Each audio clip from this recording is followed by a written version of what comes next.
Mana bisa kita menghargai beliau dengan penghargaan yang tepat.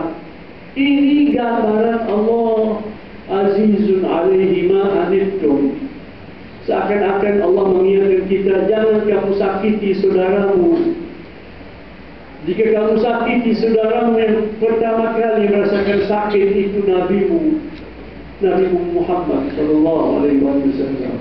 Oleh kerana itu, orang-orang soleh dari umat Muhammad sallallahu alaihi wasallam kalau berbuat salah, cepat-cepat dia berkata kepada Allah, jangan buka rahasia ini kepada Nabi. Ya Allah, jangan engkau sampaikan kepada Nabi saya berbuat hal-hal yang tidak baik, akan membuat beliau sangat sedih.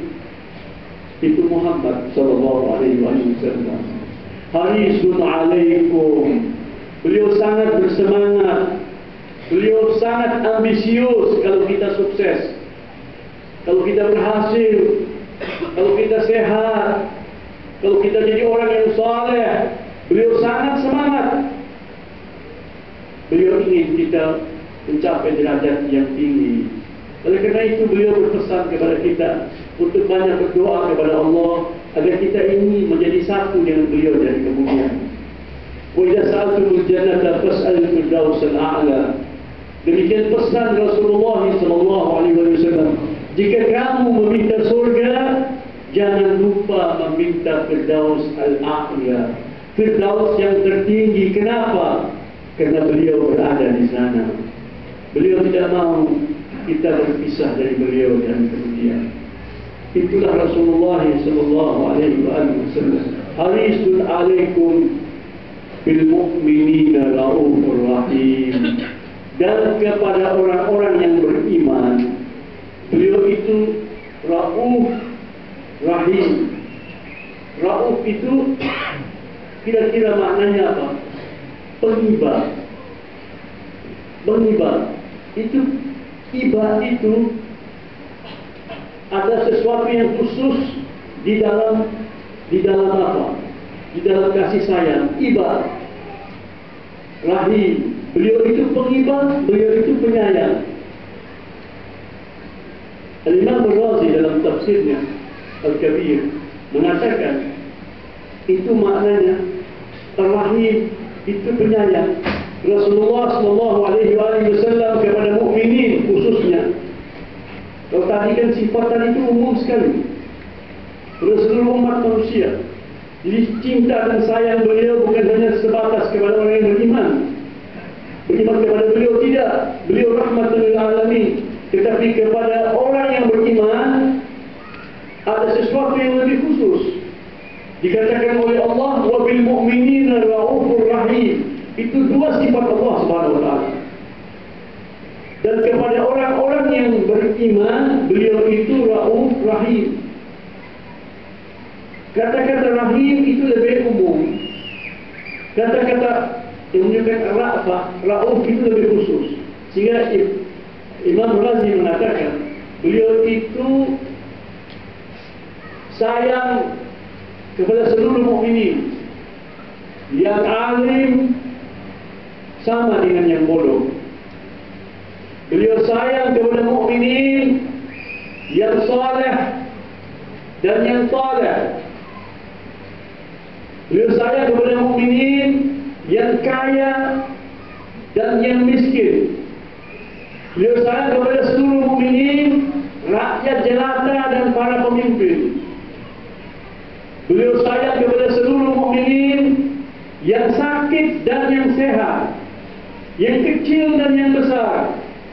Tetapi beliau itu ra'fah, apa pengibar, khususnya kepada yang miskin, khususnya kepada yang bodoh, khususnya yang tidak soleh. Itu beliau sangat iba, khususnya yang masih kecil, khususnya yang sudah tua, sampai ada bagian-bagiannya yang menggambarkan ini Allah Subhanahu wa taala. Ini bukan ucapan seorang penyair, bukan pujian seorang sahabat. Ini pernyataan Allah Subhanahu wa taala. Maka tidak ada orang yang paling merindukan kita seperti Muhammad sallallahu alaihi wasallam. tidak ada orang yang kepedulian yang lebih besar tentang kita ini daripada Muhammad sallallahu alaihi wasallam. Tidak ada orang yang merindukan kita. Bapak-bapak kita, ibu-ibu kita, kakek-kakek kita, guru-guru kita yang sudah meninggal dunia itu merindukan kita.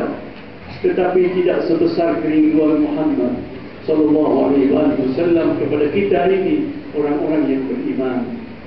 Maka tidak mungkin ketika turun firman Allah Subhanahu wa taala yang berbicara tentang selawat, inna Allah wa malaikatahu yusalluna 'alan nabi ya ayyuhalladzina amanu sallu 'alaihi wa sallimu taslima. Tentunya beliau sangat gembira, sangat bahagia. Kenapa? Kerana dalam firman Allah tersebut terkandung makna Allah menurunkan salawat. Apa itu salawat? Salawat itu rahmat yang paling khusus, rahmat yang paling istimewa, rahmat yang paling tinggi. Mungkin akan dirasakan nanti di hari kemudian atau dalam kondisi-kondisi yang sangat sulit. Rahmat itu Allah turunkan, dan Allah menurunkan selawat itu abadi dan azali. Selawat itu diturunkan atas Rasul sebelum Allah menciptakan alam semesta. Sebelum Rasulullah menciptakan Muhammad SAW, rahmat itu sudah diberikan kepada beliau. Dan selama-lamanya, itu makna dari redaksi. Inna Allah wa malaikatahu yusalluna 'alan nabi. Namun, kegembiraan beliau lebih besar lagi ketika Allah menyatakan man salla 'alaika marratan sallallahu alaihi asra marrat atau maknanya ketika datang malaikat menyampaikan kepada beliau, wahai kekasih Allah, wahai Rasul Allah, Allah telah menetapkan siapa-siapa dari umatmu yang memohonkan selawat dari Allah atasmu satu kali, Allah berjanji memberikan kepadanya 10 selawat. Ketika berita ini disampaikan kepada beliau, langsung beliau sujud. Kegembiraannya jauh lebih besar. Perhatikan saja, seorang bapa yang baik, dia bergembira ketika dia sukses. Tetapi kegembiraannya akan lebih besar kalau anaknya sukses. Itulah Rasul sallallahu alaihi wasallam.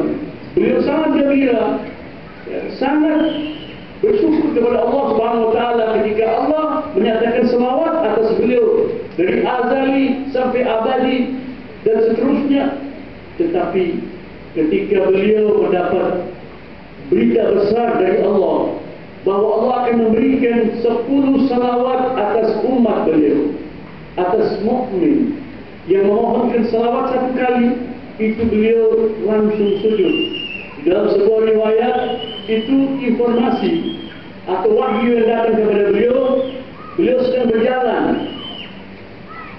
berjalan di jalan. Beliau langsung masuk ke salah satu kebun. Untuk apa? Untuk sujud yang lama. Kalau sujud di jalan bisa mengganggu orang. Beliau masuk ke kebun. Beliau sujud dalam sujud yang lama sekali, memuji Allah, menyatakan syukur kepada Allah kerana umat beliau akan mendapatkan banyak selawat dari Allah Subhanahu wa taala. Salah seorang sahabat yang pada saat itu sedang mengikuti beliau, tapi dari jauh. Beliau tidak mendekatkan diri kerana menghormati kebebasan beliau. Mungkin beliau sedang zikir, tapi beliau tetap mengikuti Nabi Muhammad sallallahu alaihi wasallam. Sahabat itu adalah Abdurrahman bin Auf radhiyallahu taala anhu. Ketika beliau melihat Rasulullah masuk ke dalam salah satu kebun, beliau ikut masuk. Di sana beliau menyaksikan Rasulullah sujud, dan sujudnya lama sekali, lama. Sampai-sampai Abdurrahman bin Auf takut kalau telah datang ajal beliau di saat beliau sujud.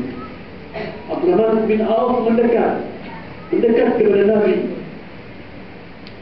Beliau tidak bangun untuk menggerakkan badan Nabi, tapi hati beliau penuh dengan kekhawatiran dan kegelisahan. Kalau Rasul telah dicabut nyawanya ketika saat disujud, namun Rasulullah merasa ada seseorang yang mendekati beliau. Biasa beliau, ketika beliau melakukan sholat sunnah dan merasa ada orang yang menghampiri beliau, beliau percepat sholat beliau. Untuk apa? Untuk memenuhi hajat orang itu. Itulah Islam. Ketika beliau merasa ada seseorang yang mendekati beliau, sebab Abdurrahman bin Auf mendekat sampai sangat dekat. Dia perhatikan apakah Rasul masih bernafas atau tidak. Pada saat itulah Rasulullah merasa ada seseorang yang memerlukan beliau. Beliau bangun dari sujudnya dan bertanya kepada Abdurrahman bin Auf, apakah ada sesuatu yang bisa saya lakukan untuk Anda? Apakah Anda memerlukan bantuan aku? Abdurrahman bin Auf menjawab, tidak wahai Rasulullah. Aku khawatir, aku gelisah karena melihat Anda sujud dalam sujud yang sangat-sangat panjang. Beliau katakan kepada Abdurrahman bin Auf,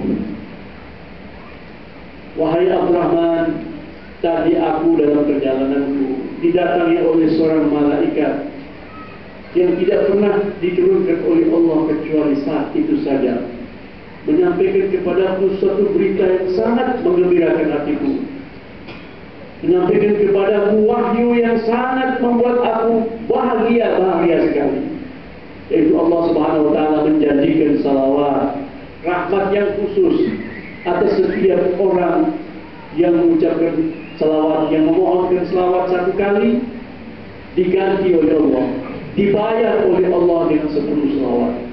Kalau 10 kali jadi 100 kali dan seterusnya.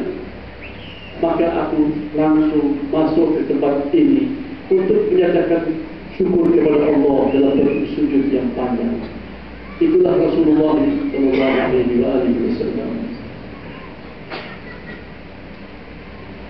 Ibu-ibu, bapak-bapak, muslimin, muslimat, rahimahullah, pernah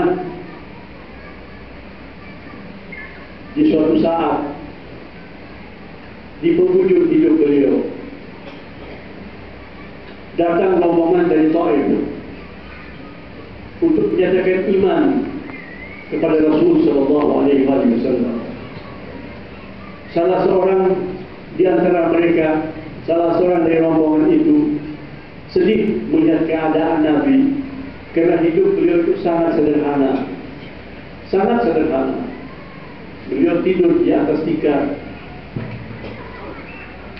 dan kadang-kadang ada bekas-bekas di badan beliau, bekas-bekas tikar. Pada saat itu orang itu meneteskan air mata dan berkata kepada Rasulullah, wahai Nabi Allah, Kaisar Romawi, Kisra Persia tidur di istana-istana yang megah, berbaring di atas tempat tidur yang empuk. Engkau lebih berhak untuk mendapatkan itu. Engkau Rasul Allah. Andai kata engkau mau meminta kepada Allah kerajaan yang megah, kerajaan yang besar, seperti yang Allah berikan kepada Sulaiman, pasti Allah mengabulkan permintaanmu. Tidak kuat hatiku ini ya Rasulullah. Tidak tega aku melihat kamu hidup di dalam kesederhanaan seperti ini. Rasulullah SAW ketika mendengar pernyataan orang itu ketawa beliau. Mali wali dunia. Apa hubungannya aku dengan dunia? Rasul mengatakan sebagaimana yang dikatakan oleh orang itu, andai kata dia meminta kepada Allah, dia mendapatkan sesuatu yang lebih megah, lebih penuh nikmat ketimbang raja-raja yang berkuasa pada saat itu. Tetapi bukan itu tujuan beliau. Tujuan beliau adalah menunjukkan simpatik yang dalam kepada umat manusia yang mengalami kesengsaraan. Sehingga beliau pernah bersabda, kalau kamu dalam keadaan susah, kamu dalam keadaan sedih, ingat aku. Itu pesan Nabi kepada kita. Kalau kita sedih, kita susah, ingat Rasulullah. Jika kamu ingat kepada aku, akan terhibur hati kamu. Kamu dalam keadaan susah, bukan Allah tidak peduli kepada kamu. Kamu dalam keadaan sedih, bukan Allah menghina-hinakan kamu. Rasul SAW ingin kita itu sadar bahwa beliau adalah hamba Allah yang paling terpuji, yang paling dicintai oleh Allah SWT. Maka kehidupan beliau semuanya bukan saja pembimbing bagi umat manusia, tetapi juga merupakan hiburan kepada orang